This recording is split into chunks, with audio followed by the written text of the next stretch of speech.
good morning. 12 days to go till Christmas. Not so long. We've all been busy preparing at school, no doubt, doing the nativity, singing carols. We had a wonderful service, didn't we? Family service in the churchyard last Sunday. That was a great occasion. And I've been, as you can see, I've been busy getting the tree ready for us at home. And I love decorating the tree because it's so full of memories for me. Let me have a look and see. There's one thing here that was given to us, over 20 years ago when we went to visit a town in Germany called Heusenstam. And we went to tea with an elderly lady and she said, "I've got a gift for your tree." And she gave me that and I've hung it on the tree ever since. What else have I got here that's so important to me? Well, these lovely stockings. A friend made, now this is 38 years ago when we were living up in Yorkshire, and she made them for me, and every Christmas they go onto the tree. When my children were young, I would fill them with treats for them, and now when the grandchildren come, they're always filled with treats for them. They look for them every year. And this year I've got something, I've got a couple of new things. I've got this here that doesn't usually hang on the tree. It's a lovely Christmas tree given to me by some very special friends in Bristol. And because my friend died this year, it's gone onto the tree to remember him when I see it on the tree. And over here, this is really heavy. It's my grandson's footprint made in salt dough. So that's very special. We did salt dough, didn't we? Mine was a disaster, if you remember. I burnt them all. But that's another thing. Anyway, Christmas is coming. We're all getting ready. So let's get going with Discover Us Online. Great. Okay, so we're going to start with, well, first of all, I'm going to tell you some jokes. Some Christmas cracker jokes that I saw in the newspaper just this week. Are you ready? Can you get this one? Did you hear that production was down at Santa's workshop? Do you know why? Many of his workers had to isolate. Why didn't Mary and Joseph make it to Bethlehem? All Virgin flights were cancelled. Why are Santa's reindeer allowed to travel on Christmas Eve? They have herd immunity. Why did the pirates have to go into lockdown? Because the R rate had risen. Why couldn't Mary and Joseph join their work conference call? Because there was no Zoom in the inn. Why can't Boris Johnson make his Christmas cake until the last minute? He doesn't know how many tiers it should have. Now, perhaps your parents have got some of those jokes more than you have. I wonder what cracker jokes you'll have this year. Perhaps you could save them up ready for next time. And we could have a cracker joke competition. And now we're going to have a very quick Christmas quiz. Are you ready? You might want a piece of paper and pencil, but you don't really need it. Just have the answers. Which country started the tradition of putting up a Christmas tree? Yes, it was Germany. How many gifts were there in total in the 12 Days of Christmas song? Now you're going to have to be a real mathematician for this one. I'm going to come back to the answer of this at the end of the quiz in case one of you is busy working it out. In which country is it the tradition to eat KFC for Christmas dinner? I don't have KFC for Christmas dinner. Mind you, I'm a vegetarian, so I wouldn't, would I? It's Japan. Interesting, I didn't know that before I did this quiz. How many of Rudolph's fellow reindeer's names start with D? You're running through the names in your head. 3. Dancer, Dasher and Donna. Which city has been donating Trafalgar Square in London Christmas tree every year since 1947? You might know the country more than you know the the city. It's Oslo in Norway. Now, I don't know, this is very different these days with social media and being able to watch things at different times of day, but what time is the Queen's speech traditionally broadcast on Christmas Day? Well, it's 3 o'clock. I don't know if you watch it then. What colour are mistletoe berries? Now, the red berries in our holly tree have been completely eaten by the birds just in the last week. But mistletoe berries, yep, they're white. And the last one, what decoration do elves traditionally have on their shoes? Oh, I had to think really hard about this one. I couldn't remember. It's bells. Not really very surprising, is it? Okay, joke's over, quiz done.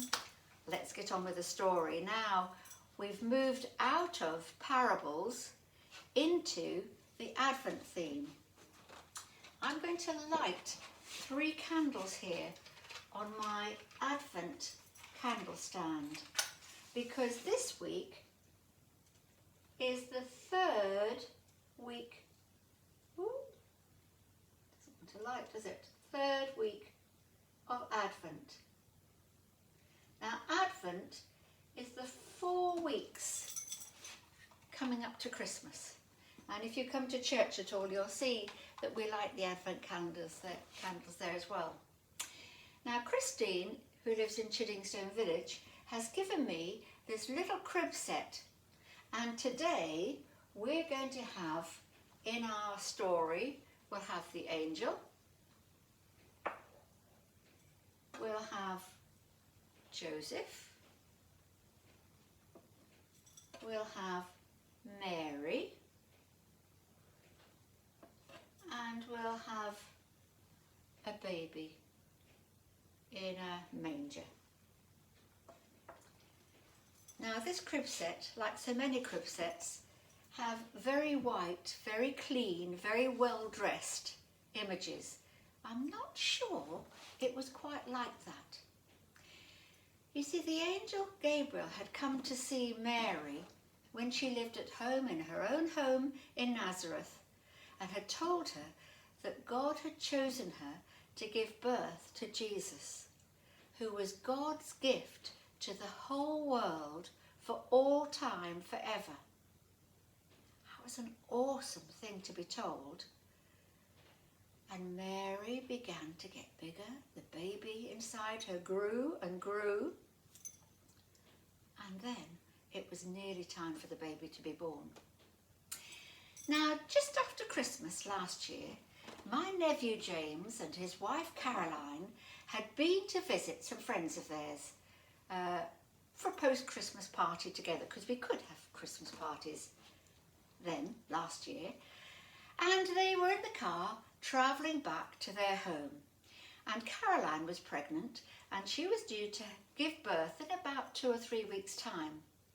But on that journey home, in the fast lane of the motorway, her baby decided, now's the time I'm going to be born. So James had to change his mind quickly to think, right, I need to head for the hospital, not for home. But the baby was not going to wait for hospital. The baby was born in the car with James and Caroline's 2 other children sitting in their car seats behind them.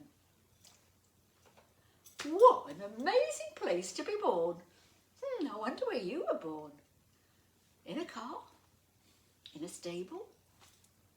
I don't know. At home? In hospital? Well, going back to the story of Mary and Joseph, the person in charge of the country at the time had said, right, everybody's got to go and sign to say who you are in the census in the town of your ancestors. And so they went off travelling to Bethlehem. Long journey, about 70 miles, walking. No fast lane of a motorway for them, walking. Mary, very, very pregnant.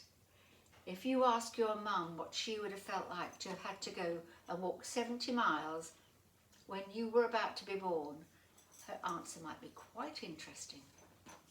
They walked that journey, and when they got to Bethlehem, they were so tired.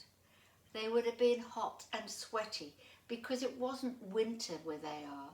It was hot, hot, hot weather, dusty roads.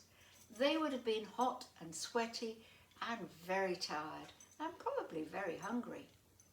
And you probably know the story well. They tried to get a place in a bed and breakfast or a hotel, but nobody had any room. And eventually they found somebody who said, well, I keep cows. I've got the shed where the cows sleep. You're very welcome to use that. I'm sorry, I've got nothing better.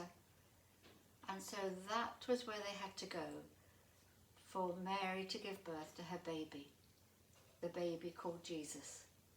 Now, some of you keep cows or horses or other animals, and you know how smelly and unpleasant that can be. It wouldn't have been the very best place to give birth, but that's precisely what happened. Jesus was born, and Mary laid him in the place where the cows would have eaten their food, because I guess it was the best place she found to put him. God's gift to all the world for all time had been born. Yeah, and that's what we remember at Christmas. Now, what does this story have to tell us? Because we always think, don't we, when we've had these stories, so what about me? What do I learn from this? Well, at Christmas time, we think a lot about the presents we're going to get. We're not always quite so good at thinking about the things that we have that we can say thank you for at any time. Jesus was given to the whole world for all time to show us how to live the way God intended us to live, and to help us to understand that when we do things wrong, we can tell Jesus about it and ask him to forgive us. So we've got so much to be thankful for. We can thank God for Jesus. We can thank God for Christmas celebrations. We can thank God that we have families. We can thank God that we've had breakfast, or maybe going to have breakfast soon. We can thank God for our friends. We can thank God for this amazing world we live in, particularly where we're living here, where it's so beautiful. Think about it. I wonder what you'd like to say thank you for. Let's try this week, while we're still getting ready for Christmas and getting very excited, to remember to be thankful for all the things that we already have. I think that might be a good idea, don't you? Okay, so let's think about what we're going to do for our craft activity. It's a bit less craft than activity. I've put a recipe on the letter that I've sent out with this this programme, but you might be able to find other recipes, I'm sure. It's for Christmas biscuits. So this one is a sort of spicy biscuit, and this is the dough that I made. And when you've made it, you have to put it into the fridge so that it hardens up a bit before you get out your rolling pin and you give it a good roll. Okay, so here's some I've done earlier. Where are we? So here I use a shooting star cutter and a Christmas tree cutter. Gee, I look a bit like a Christmas tree, don't I? I'm colour coordinator today. To cut out these shapes, and I've got my Christmas tree and my star, and then what you need to do is find something that will poke a really good hole in the top there before it goes into the oven. And then when it comes out of the oven, you can decorate them. Now, unfortunately, I didn't have very good colouring, and so this is a rather red-faced and red all over Father Christmas. So I tried a different one, and that was a rather pink Father Christmas, pink in the face. There's a star. I've got lovely shiny baubles on it. And a Christmas tree. Oops. And an angel. And these are just some of the cutters I've got. And I think I'm going to tie my Christmas tree onto the Christmas tree here. There we go.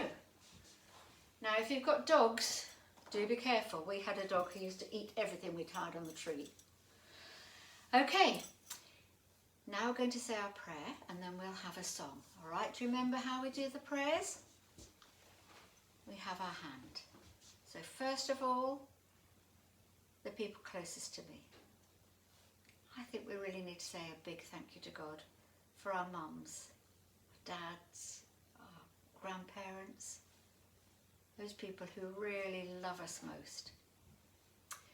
And then the next one is for the people who help us, who teach us.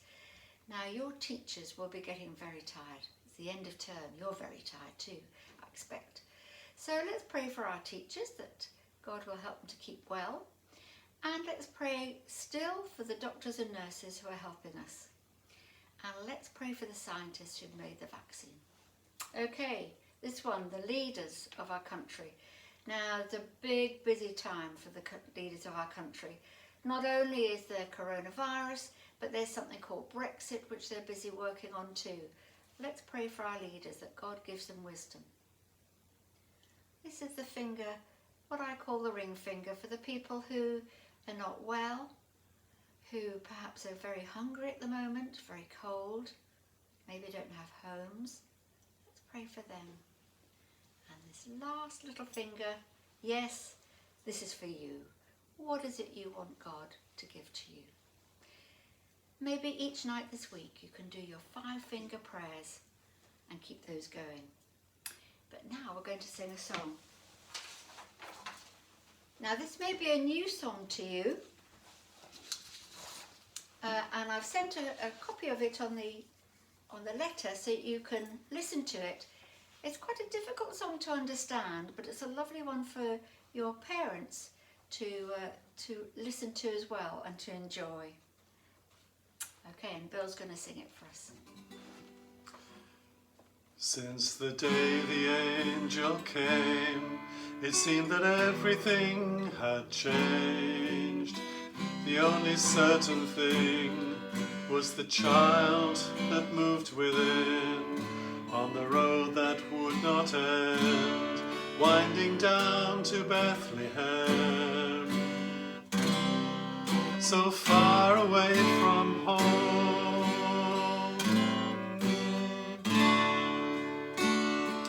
just a blanket on the floor of a vacant cattle stall.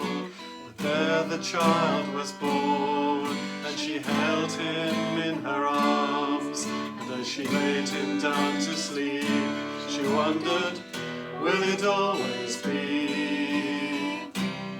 so bitter and so sweet? And did she see there in the straw by his head a thorn? And did she smell myrrh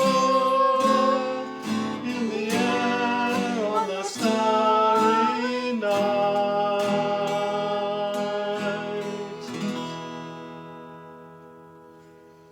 Well, we'll be thinking a lot about the Christmas story, about that starry night, Christmas Eve, and by the time I see you again, we can talk all about it and say what a wonderful time it's been. I look forward to seeing you again the Sunday after Christmas, but for now, bye!